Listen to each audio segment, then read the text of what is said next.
ఏ మాటగా మాట భయ్యా. ప్రజెంట్ ఇండియాలో బిగ్గెస్ట్ బాక్స్ ఆఫీస్ స్టార్ అంటే ప్రభాసే. ఏంటి భయ్య ఈ అరాచకం. నిన్న మండే వర్కింగ్ డే, కల్కి రిలీజ్ అయ్యి 12 రోజులు దాటేసింది. మరి రెండో వర్కింగ్ డేలో కూడా 30 కోట్ల పైన గ్రాస్ అనేది ఈ కల్కి రాబట్టింది భయ్య.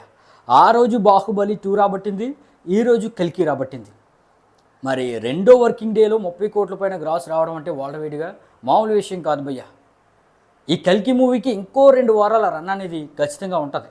ఎందుకంటే బ్లాక్ బస్టర్ టాక్ వచ్చింది. ఆల్రెడీ ఫ్యాన్స్ మూవీ లవర్స్ చూశారు, ఇంకా ఫ్యామిలీ ఆడియన్స్ చూడలేదు. టికెట్ రేట్స్ కూడా తగ్గాయి కాబట్టి ఫ్యామిలీ ఆడియన్స్ కూడా వస్తున్నారు.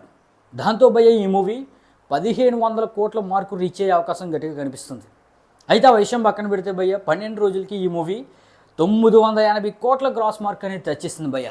ఇక ఈరోజు మంగళవారం, ఈ రోజుతో 1000 కోట్ల మార్క్ అనేది కంప్లీట్ చేసుకుంటుంది. ఇక రేపు అయితే 1000 కోట్ల పోస్టర్ అయితే వచ్చేస్తారు భయ్య. ఇక ట్రేడు హ్యాటర్స్ వేరే విషయం చెప్తారు కానీ మీరైతే అది నమ్మొద్దు. రేపు అయితే మేకర్స్ నుండి 1000 కోట్ల పోస్టర్ అయితే వచ్చేస్తుంది. ఇక ట్రేడ్ కూడా ఈ కల్కికి 1000 కోట్లు వచ్చినట్టుగా ఒప్పుకోవాలంటే 1100 పోస్టర్ వచ్చే వరకు వెయిట్ చేయాలన్నమాట. ఇక బాహుబలి 2 తర్వాత మరొకసారి 1000 కోట్లు రెబల్ స్టార్ ప్రభాస్ కొట్టబోతున్నందుకు నేనైతే కంగ్రాచులేషన్ చెప్తున్నాను భయ్య. మీరు కూడా కంగ్రాట్స్ చెప్పండి రెబల్ స్టార్ ప్రభాస్కి. మరి ఫ్యాన్స్ ఎవరైనా ఉంటే షేర్ చేయండి వీడియోని. Thank you.